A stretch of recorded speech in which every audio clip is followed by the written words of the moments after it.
দেখতে দেখতে আমার হাঁসগুলো অনেক বড় হয়ে গেছে। আসসালামু আলাইকুম গাইস, আমি সালমান। তো অনেকদিন ধরে ভাবছি হাঁসগুলো বিক্রি করে দিব। আজকে দুটি হাঁস গরিপুরে নিয়ে যাব। এই রাজহাঁসগুলো অনেক ছোট ছিল, আপনারা ভিডিওতে দেখেছেন। মাশাআল্লাহ এখন অনেক বড় হয়ে গেছে। তারপর আমি হাঁসগুলো ব্যাগে নিয়ে গরিপুর সরকারি হাসপাতালে আসলাম। এখানে এক নার্স হাঁস নিবে।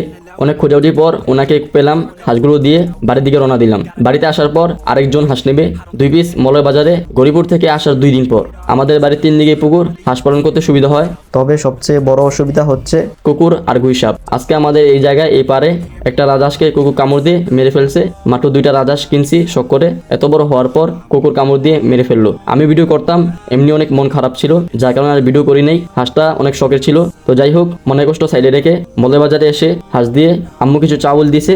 আমাদের এলাকায় এই চাউলগুলোকে আল্লাহ চাউল বলে। আসার পর মেশিন চালু দিছে, আর কারেন্ট যাইতে দেরি করে নাই। সারাটা দিন কারেন্ট ছিল, যখনই আমার কাজে লাগছে তখনই চলে গেছে। দীর্ঘ অনেকক্ষণ অপেক্ষা করার পর কারেন্ট আসলো। তো আমি বাড়ি যাই। তোমরা ভিডিওতে লাইক দিয়ে চ্যানেলটাকে সাবস্ক্রাইব করো। বাই।